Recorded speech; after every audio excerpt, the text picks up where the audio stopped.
శ్రీ బంగారు తల్లి జ్యోతిష్యాలయం. ప్రేమ, పెళ్లి, ఉద్యోగం, రాజకీయం, విదేశీ ప్రయాణం, ధనం నిలకడలేకపోవడం, భార్యాభర్తల మధ్య గొడవలు, ఆస్తి తగాదాలు, అప్పుల బాధలు, స్త్రీ పురుషుల ఎటువంటి గుప్త సమస్యలకైనా రోజుల్లోనే పరిష్కారం చూపబడును. Cell number 9014575252. ఓం శ్రీ మాత్రే నమః. నమస్తే అండి, ఛానల్లోకి స్వాగతం. కార్తీక మాసంలో పొరపాటున కూడా మకర రాశి వారు ఈ తప్పులు మాత్రం అస్సలు చేయకండి. ఈ తప్పులు చేశారా ఇక అంతే సంగతి. 7 తరాల వరకు దరిద్రం వదిలిపెట్టదు, సకల పాపాలు అంటుకుంటాయి. కార్తీక మాసంలో మీరు చేసే ఈ చిన్న తప్పు మీతో పాటు మీ తర్వాత తరాల వారిని కూడా బాధిస్తుంది.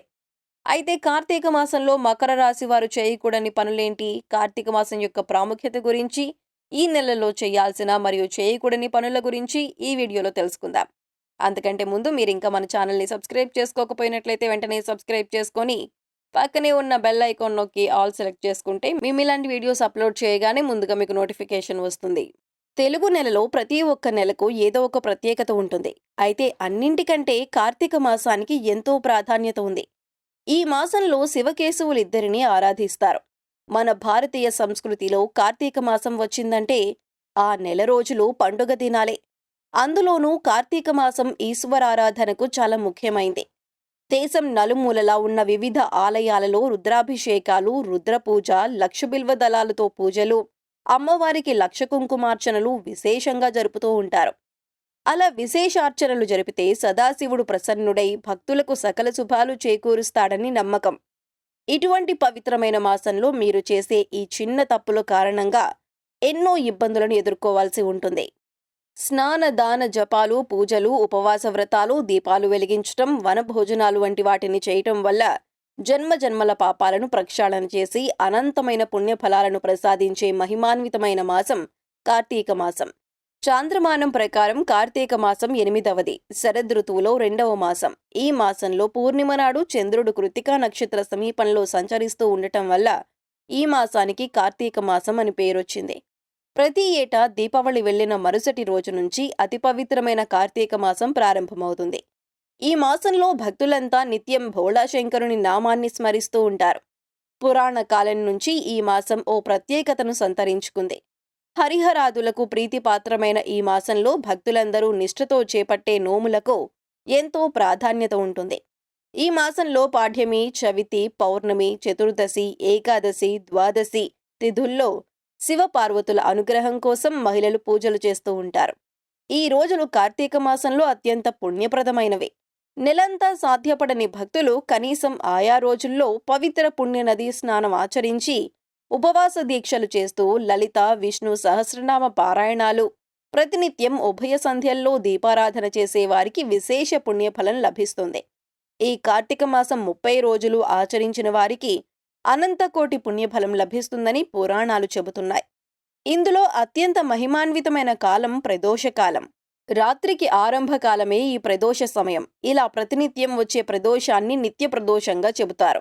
ఎవరైతే ఈ కార్తీక మాసమంతా పుణ్యనదీ స్నానం ఆచరిస్తూ ప్రతినిత్యం హరిహరాదులను పూజిస్తూ ప్రదోషకాలంలో నిత్యం దీపారాధన చేసిన వారికి పరమేశ్వరుడు మోక్ష మార్గాన్ని ప్రసాదిస్తాడని పురాణాలు చెబుతున్నాయి.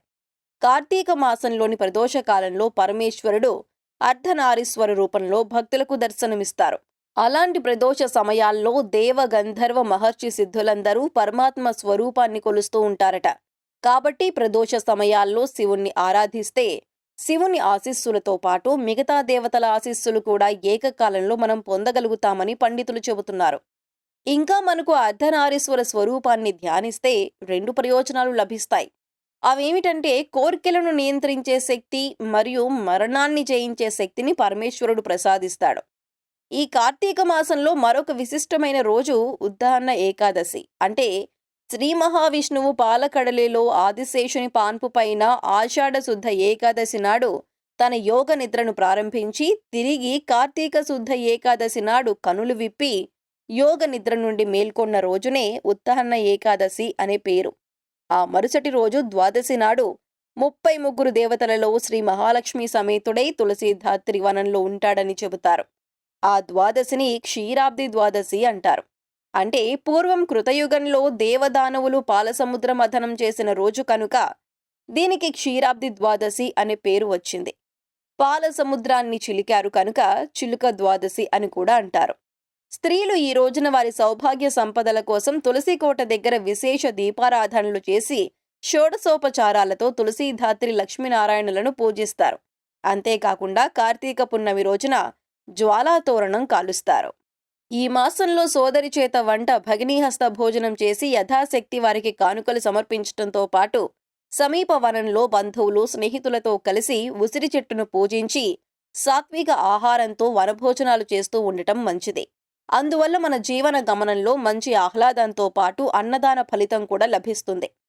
ఇలాంటి పవిత్రమైన మాసంలో కార్తీక పురాణం పఠనం చేయటం ద్వారా అనంతకోటి పుణ్యఫలాలు లభిస్తాయి. ఈ మాసంలో చెప్పుకోదగ్గ మరో అంశం దీపారాధన. ఈ మాస ప్రారంభం నుండి సూర్యోదయానికి పూర్వమే లేచి నదీ స్నానం చేసి శుచిగా పొడిబట్టలు ధరించి దీపారాధన చెయ్యాలి. ఈ విధంగా చేయటం ద్వారా మోక్షం సిద్ధిస్తుంది. ఈ మాసంలోనే జ్వాలా తోరణాన్ని కొన్ని చోట్ల వెలిగిస్తారు. కార్తీక మాసాంతరం నెల రోజులు ఇంటి ముంగిట్లో దీపం వెలిగించుకున్న వారికి సకల శుభాలు చేకూరుతాయి. కార్తీక మాసంలో స్త్రీలు నదులలో కోనేటిలో దీపాలు వదులుతారు. ఈ దీపాలు ఆకాశంలోని చుక్కల్లాగా ప్రకాశవంతంగా వెలుగుతూ కన్నుల పండుగను కలుగజేస్తాయి. ఈ మాసంలో స్త్రీలు దీపాన్ని దానంగా ఇవ్వటం వల్ల వారికి ఎనలేని కీర్తి సౌభాగ్యాలు కలుగుతాయి. ఈ దీపాలు మనిషిలోని అజ్ఞానమనే చీకటిని తొలగించి జ్ఞానమనే వెలుగును నింపుతాయి. కార్తీక మాసంలో వచ్చే పౌర్ణమికి మరింత విశిష్టత ఉంది. కార్తీక పూర్ణిమ నాడు సాయంత్రం గంగానది ఒడ్డున దీపం వెలిగించి నీటిలో వదలటం వల్ల చాలా శుభప్రదం.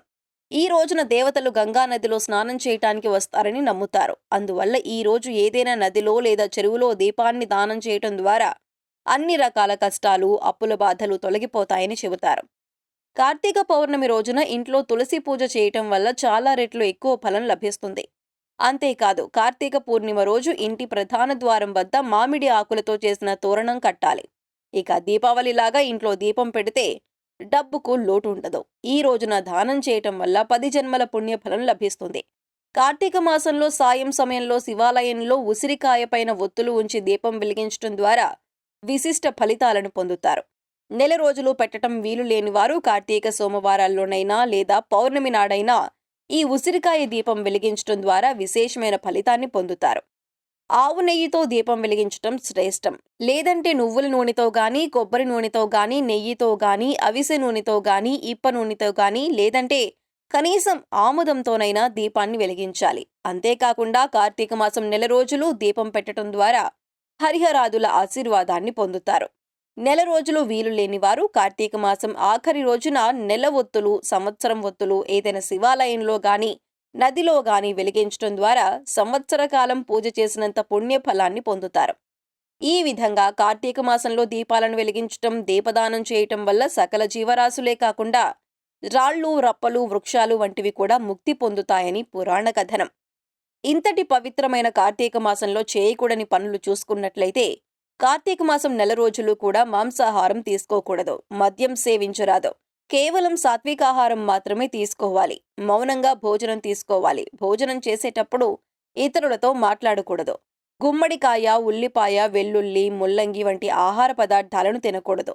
పెసరపప్పు, శనగపప్పు, నువ్వులు కూడా తీసుకోరాదు. ముఖ్యంగా కార్తీక మాసం ఆదివారం రోజు కొబ్బరి, ఉసిరికాయ తీసుకోరాదని పెద్దలు చెబుతారు. కార్తీక వ్రతం పాటించేవారు ఆ వ్రతం చెయ్యని వారి చేతి వంట తినకూడదు. నలుగు పెట్టుకుని స్నానం చేయకూడదు. దైవ దూషణ చేయకూడదు. పాపపు ఆలోచనలు చేయకూడదు. ఎవరికీ ద్రోహం చేయకూడదు. ఇంతటి పవిత్రమైన మాసంలో దైవ దూషణ చేసిన వారికి అష్టదరిద్రాలు చుట్టుకుంటాయి. మీరు చేసే ఈ చిన్న తప్పు కారణంగా మీతో పాటు మీ కుటుంబ సభ్యులు కూడా పాపాలను మోయాల్సి వస్తుంది. కాబట్టి కార్తీక మాసంలో ఈ నియమాలను పాటించడం ద్వారా సర్వదేవతల ఆశీర్వాదాలు లభిస్తాయి. సో చూశారు కదండి, ఈ కార్తీక మాసం యొక్క ప్రాముఖ్యత గురించి, ఈ నెలలో చేయాల్సిన మరియు చేయకూడని పనుల గురించి, కార్తీక మాసంలో మకర రాశి వారు ఏ తప్పులు చేయటం వలన 7 తరాల వరకు దరిద్రం వదిలిపెట్టదు వంటి విషయాల గురించి ఈ వీడియోలో తెలుసుకున్నాం కదా. ఈ వీడియో మీకు నచ్చినట్లయితే లైక్ చేయండి. మీ ఫ్రెండ్స్ అండ్ ఫ్యామిలీ మెంబర్స్లో ఎవరైనా మకర రాశి వారు ఉంటే వారితో ఈ వీడియోని షేర్ చేసుకోవటం మర్చిపోకండి. ఇప్పటి వరకు మీరు ఇంకా మన ఛానల్ని సబ్స్క్రైబ్ చేసుకోకపోయినట్లయితే సబ్స్క్రైబ్ చేసుకొని పక్కనే ఉన్న బెల్ ఐకాన్ నొక్కి ఆల్ సెలెక్ట్ చేసుకుంటే మేము ఇలాంటి వీడియోస్ అప్లోడ్ చేయగానే ముందుగా మీకు నోటిఫికేషన్ వస్తుంది. మరొక చక్కటి వీడియోతో మళ్ళీ కలుసుకుందామండి.